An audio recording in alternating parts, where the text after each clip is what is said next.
आपका बहुत बहुत स्वागत है आपके अपने चैनल गणेश वर्ल्ड में। दोस्तों, हम 10th मैथ्स की सीरीज में आज 3.1 करेंगे। दोस्तों, पिछली वीडियो में हमने 3.1 का एक क्वेश्चन कराया था और 2 क्वेश्चन आपको होमवर्क में दिए थे। आपने किसी ने कमेंट नहीं किया कि सर हमसे बन गया या नहीं बना। ये आप बच्चों थोड़ा सा मिस्टेक करते हो। क्या है कि मुझे बता दिया करो कि आपसे बना या नहीं बना। आपसे बन गया तो ठीक है और नहीं बना तो मुझे बता दिया करो। नहीं तो क्या दोस्तों, मैं कंटिन्यू चलता जाता हूँ, बढ़ता जाता हूँ। जैसे आपको किसी ने मुझे नहीं बताया तो मैं तो यही समझ रहा हूँ ना सबसे बन गया। अब जिनसे नहीं बना वो संकोच में होंगे। तो दोस्तों आप बता दिया करो, जिससे आपको ही फायदा उसमें रहेगा। तो दोस्तों फिर आज हम प्रश्नावली 3.2 करते हैं। ठीक है दोस्तों, तो इसका पहला क्वेश्चन है, हम उसको पढ़ लेते हैं। पहला हमसे क्वेश्चन कह रहा है निम्न समस्याओं में रैखिक समीकरणों के युग्म बनाइए। आपको जो नीचे समस्याएं दी हैं उनमें रैखिक समीकरण के हमें युग्म बनाना है और उनके ग्राफीय विधि से हल ज्ञात करना है तो ये हमें करना है। इसके बाद दोस्तों ये हमें समस्याएं दी हैं, जिसमें पहला क्वेश्चन हमारा है कि कक्षा 10 की 10 विद्यार्थी हैं। कक्षा 10 के कितने विद्यार्थी हैं? 10 विद्यार्थी हैं। उनमें से एक गणित की पहेली प्रतियोगिता में 10 विद्यार्थियों ने क्या किया? भाग लिया। और यदि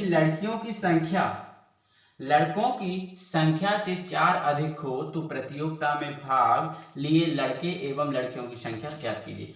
हमसे दोस्तों ये बोला है कि जो कक्षा 10 है उसमें 10 विद्यार्थी 10 विद्यार्थी लड़के और लड़कियों की संख्या कितनी है? 10 है। ठीक है, उनने भाग लिया है और आगे उन्होंने ये कहा यदि लड़कियों की संख्या लड़कों की संख्या से 4 अधिक है। ठीक है, तो प्रतियोगिता में कितने लड़के ने और कितनी लड़कियों ने भाग लिया उनको आपको बताना है। तो कुछ नहीं करना, हमें सॉल्व करना। जैसे हमने 3.1 के क्वेश्चन को सॉल्व किया था उसी प्रकार इसको हमें सॉल्व करना है। ठीक है, तो इसको हम समझते हैं। तो पहले दोस्तों हम इसका गणितीय निर्धारण कर लेते हैं, इसके बाद इसको हम क्या करेंगे? ग्राफीय निर्धारण करेंगे। ठीक है, तो हम चलते हैं। तो इसको लिख दिया हमने सॉल्व। अब यहाँ पर लड़के और लड़की है ना, तो उनकी संख्या तो हमें माननी पड़ेगी प्रारंभ में। तो मान लेते हैं, तो हमने लिख दिया माना लड़कों की संख्या बराबर x मान ली। ठीक है, इसके बाद लड़कियों की संख्या को मान लिया दोस्तों हमने y, इसको मान लिया। अब हम प्रश्न अनुसार पे जाएंगे। अब हम देखेंगे प्रश्न अनुसार, तो लिख देंगे प्रश्नानुसार। अब प्रश्न क्या कह रहा है कि 10वीं की जो कुल छात्र कितने हैं, कुल विद्यार्थी कितने हैं? 10। लड़का और लड़कियों की संख्या टोटल कितनी है? 10। अब लड़कों की संख्या x है और लड़कियों की संख्या क्या मानी है हमने? y। तो क्या हो जाएगा? x प्लस y बराबर क्या हो जाएगा? 10। इसको हम दे देंगे समीकरण नंबर 1। अब पुनः प्रश्न अनुसार, अब फिर से बोल रहा है वो यदि लड़कियों की संख्या लड़कों की संख्या से 4 अधिक है। यहाँ पर फिर से बोला ना उसने, तो हम क्या लिख देंगे? पुनः प्रश्न अनुसार। तो क्या बोला? लड़कियों की संख्या क्या बोला दोस्तों? लड़कियों की संख्या। अब लड़कियों की संख्या क्या है? बाय, तो ये लिख दिया बाय बराबर। अब ये जो लड़कियों की संख्या है लड़कों की संख्या से कितनी अधिक है? 4। तो लड़कों की संख्या क्या है? x। अब x से भी कितनी अधिक है? 4। तो x प्लस हमने क्या कर दिया? 4। इसके बाद हम क्या करेंगे दोस्तों? जो x है इसको हम इस तरफ लेके आएंगे। जब हम x को उस तरफ लेके आएंगे तो x का हो जाएगा माइनस का, और y तो प्लस का है तो ये रहेगा बराबर क्या जाएगा? 4। यहाँ पर बराबर तो ये रहेगा ही, ये इस तरफ गया। इसको दिया हमने समीकरण नंबर 2। अब ये हमारे समीकरण 1 और 2 आ गए, हमारा ये बीजगणितीय निर्धारण हो गया। लेकिन उसने बोला है कि लड़के और लड़कियों की संख्या बताओ, तो हम इन दो को सॉल्व करेंगे समीकरण को और लड़के और लड़कियों की संख्या को ज्ञात कर लेंगे। तो दोस्तों देखो, इसको हम समझते हैं। यहाँ पर दोस्तों हम क्या करेंगे? जो समीकरण 1 है उसको समीकरण 2 में जोड़ देंगे। समीकरण 1 और 2 को हम जोड़ देंगे। यहाँ से हम लड़के और लड़कियों की संख्या निकाल रहे हैं इसलिए ऐसा कर रहे हैं। तो समीकरण 1 क्या है दोस्तों? x प्लस वाई बराबर 10, और समीकरण 2 क्या है? माइनस x प्लस वाई बराबर 10। अब हमें इनको दोनों को जोड़ना है। अब दोनों को जोड़ेंगे तो देखो दोस्तों, अब दोनों को हमें जोड़ना है तो x प्लस का होगा और a माइनस का है तो ये तो कैंसिल हो जाएंगे। अब यहाँ से ये y प्लस का है और ये भी प्लस का है, तो ये जोड़ेंगे तो ये 10y हो जाएंगे। सॉरी दोस्तों, यहाँ पर ये 4 है, ये 4। अब इन दोनों को जोड़ देंगे तो कितना आ जाएगा दोस्तों, 10 और 4 14 हो जाएगा, तो ये जोड़ दिया। अब y का मान निकालेंगे तो 2 कहाँ जाएगा, बटे में, तो ये 2 आ गया। अब 2 7 14, तो यहाँ से हमने y का मान कितना निकाल दिया दोस्तों, 7। तो ये y का मान कितना आ गया, 7। और y क्या है, लड़कियों की संख्या, मतलब लड़कियों की संख्या कितनी है, 7। अब हम जो y का मान है उसको हम समीकरण 1 में रख देंगे।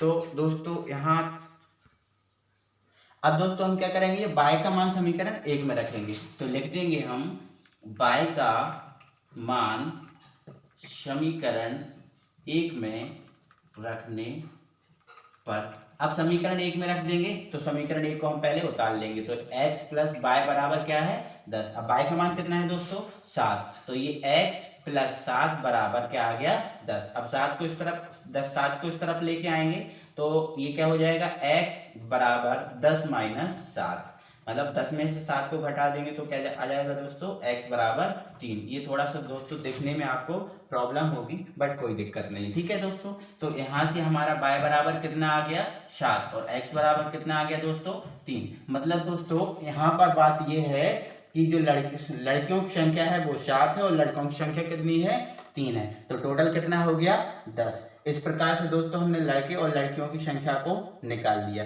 चाहे तो दोस्तों आप अतः करके लिख सकते हो, अतः लड़कों की संख्या 3 और लड़कियों की संख्या 7, यहाँ से आप लिख दोगे। तो ये दोस्तों हमारा आधा क्वेश्चन हो गया। अब इसके बाद हमें क्या करना है, इसका ग्राफ बनाना है। तो ग्राफ बनाना है तो दोस्तों हम समीकरण 1 और समीकरण 2 के पहले मान निकालेंगे, इसके बाद हम क्या बनाएंगे, इसका ग्राफ। तो आइए हम उसका ग्राफ बनाते हैं। तो दोस्तों हम इसका ग्राफ बनाएंगे, तो ये हमारे समीकरण है, इनसे हम मान निकालेंगे। तो दोस्तों हम इनकी जो ग्राफ है, हम एक ही ग्राफ में दोनों समीकरण को दर्शा सकते हैं, या फिर आपको अलग अलग समीकरण बना के अलग अलग ग्राफ बना के भी दर्शा सकते हैं, या फिर एक ही ग्राफ में हम दोनों समीकरण को भी दर्शा सकते हैं। तो वो हम कैसे दर्शाते हैं उसको समझेंगे। तो दोस्तों सबसे पहले हम समीकरण 1 के मान निकालेंगे, ठीक है। तो हम लिख देंगे समीकरण 1 से। अब समीकरण 1 से, तो समीकरण 1 को हमने क्या कर लिया, उतार लिया। समीकरण 1 को उतारा तो ये x प्लस y बराबर 10। दोस्तों हम x के मान रखेंगे, y के निकालेंगे। तो यहाँ पर हम x के कुछ ऐसे मान रखेंगे जो हमारे लिए ठीक रहें। तो हम रख देते हैं x का, पहले रख देते हैं x बराबर 0। सबसे पहले काम आप दोस्तों यही किया करो कि x बराबर आप 0 रख दिया करो। तो x बराबर हमने 0 रख दिया, तो इसमें रखेंगे तो ये 0 हो जाएगा, प्लस y बराबर क्या हो जाएगा, 10। मीन्स दोस्तों y बराबर कितना आ जाएगा, 10 आ जाएगा। इसके बाद आप दूसरा काम क्या करो दोस्तों, जो x है अभी 0 रखा, अब आप 10 रख दो, क्योंकि इसमें 10 है।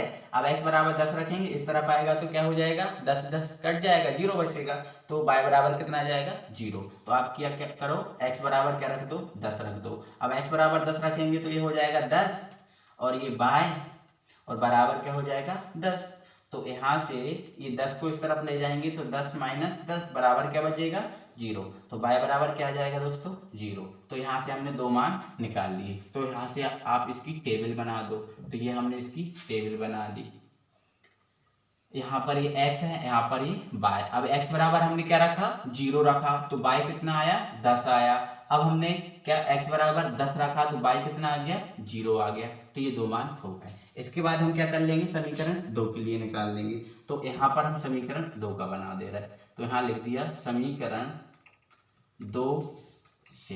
तो समीकरण 2 को उतार लिया, माइनस x प्लस y बराबर 10। अब दोस्तों ऐसा ही इसमें करेंगे, 0 रखेंगे। सॉरी दोस्तों यहाँ पर 4 है, ये 4। अब दोस्तों ऐसा जैसे इसमें किया वैसे ही हम इसमें कर देंगे। तो सबसे पहले हम क्या करेंगे, x बराबर 0 रख देंगे।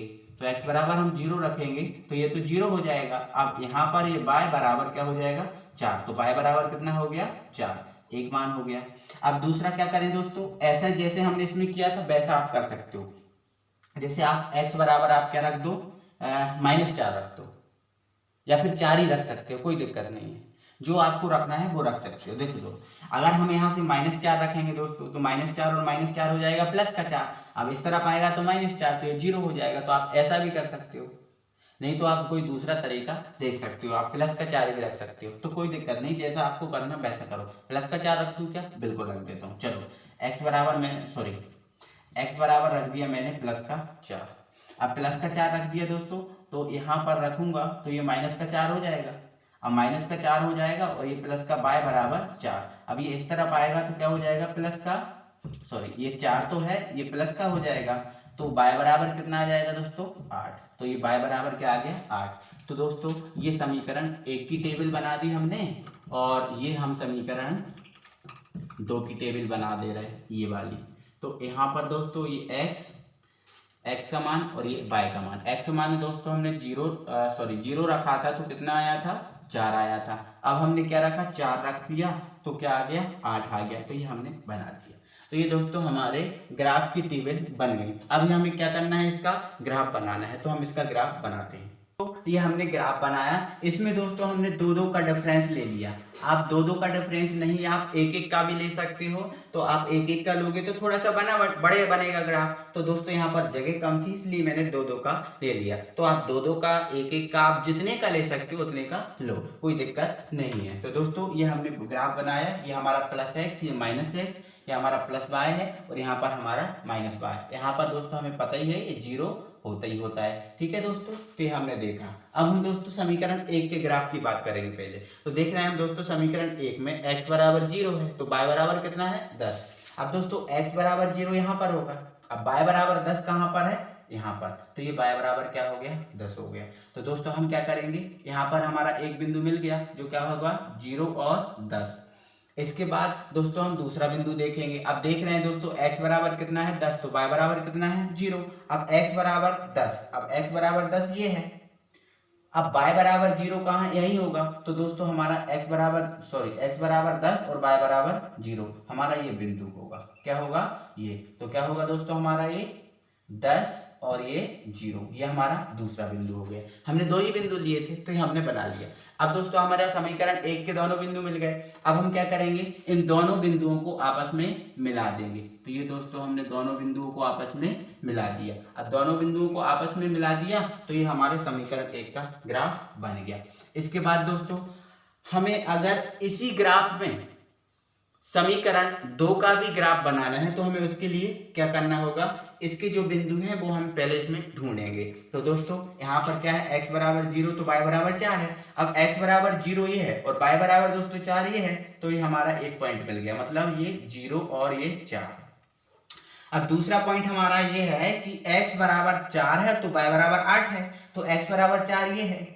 अब y बराबर 8 कहाँ पर होगा दोस्तों, ये होगा ना दोस्तों। तो ये हमने देखा, तो ये दोस्तों ये ओके। एनी प्रॉब्लम दोस्तों, कोई दिक्कत नहीं। इसके बाद हम दोस्तों क्या करने वाले हैं कि जो हमारे जो बिंदु मिले हैं, ये कौन सा बिंदु है हमारा, 4 और ये 8, ये हमारा ये वाला, ये वाला। ठीक है दोस्तों, ये हमारा क्या है, 4 और 8। अब हम क्या करेंगे दोस्तों, इन दोनों बिंदुओं को मिलाएंगे। अब दोस्तों हम इन दोनों बिंदुओं को मिलाते हैं। तो इन दोनों बिंदुओं को हमने ये मिला दिया, ये। अब ये हमने मिला दिया। अब ये मिला दिया दोस्तों हम, तो आप खुद समझो। अब देखो दोस्तों, ये हमारी किसकी लाइन है, ये ग्राफ 2 है और ये हमारा ग्राफ फर्स्ट है, मतलब ये समीकरण 1 का है और ये समीकरण 2 का है। अब दोस्तों ये हमारा ग्राफ बन गया, पूरा अच्छे से बन गया। अब दोस्तों आप एक बात चेक करना थोड़ा सा, कि आप ये बताओ कि ये दोनों ग्राफ कहाँ पर टच कर रहे हैं, यहाँ पर टच कर रहे हैं ना, बिल्कुल आप देख रहे हो ना, यहाँ पर दोनों को टच कर रहे हैं, क्रॉस कर रहे हैं। तो आप इस लाइन को इस बिंदु को इससे मिलाओ, तो दोस्तों यहाँ कहीं मिलेगा, बिल्कुल मिलेगा। और यहाँ कहीं क्या होगा, 3 होगा। देखो दोस्तों यहाँ 2 है तो यहाँ 4 है, तो इन दोनों के बीच में क्या होगा, 3 होगा ना, तो ये क्या होगा, 3 होगा। अब दोस्तों इसको हम यहाँ मिलाएंगे दोस्तों, सॉरी इसको हम यहाँ मिलाएंगे तो यहाँ कहीं मिलेगी, और यहाँ कहीं कौन सा बिंदु होगा, 7 होगा, तो बिल्कुल होगा। तो दोस्तों देखो, अब यहाँ से 7 होगा ना, तो दोस्तों देखो ये y है और y बराबर कितना आया, 7 आया, और ये x है और x बराबर कितना आया, 3 आया। तो दोस्तों हमने देखा था कि जो x था वो लड़कों की संख्या थी, और लड़कों की संख्या क्या थी, 3 ही थी ना, तो आ गई ना 3, और यहाँ से लड़कियों की संख्या कितनी थी, 7, तो आ गई 7। तो ये हमारा प्रूव्ड भी हो गया। तो दोस्तों इस प्रकार के क्वेश्चनों को हम इस प्रकार से करते हैं। कोई दिक्कत है दोस्तों तो आप मुझे कमेंट बॉक्स में कमेंट करके बताइएगा। और दोस्तों आगे हम दूसरा क्वेश्चन करते हैं। या फिर दोस्तों आप एक काम कीजिएगा, जो दूसरा क्वेश्चन है पहले का दूसरा, उसको आप घर से कीजिएगा, आप होमवर्क में रख लीजिएगा इसको और कमेंट बॉक्स में मुझे बताइएगा। तो दोस्तों आपको दूसरा क्वेश्चन में पढ़ के बता दे रहा हूँ। दूसरा क्वेश्चन है 5 पेंसिल तथा 7 कलमों का मूल्य 50 रुपये है। मतलब दोस्तों आपको क्या करना है, जो पेंसिल का मूल्य है मान लेना आप x, और जो कलमों का मूल है ना उसको मान लेना आप y। अब यहाँ से क्या बोला, 5 पेंसिल और 7 कलमों का, तो आप क्या देखो 5 पेंसिल है तो ये क्या हो जाएगा 5x, और 7 क्या है कलम, तो ये क्या हो जाएगा 7y बराबर कितना हो जाएगा 50, क्योंकि इनका मूल टोटल कितना है 50 है, तो हमारा एक समीकरण बन जाएगा। इसके बाद बोला है जबकि 7 पेंसिल और 5 कलमों का मूल कितना है 46, तो आप देखो 7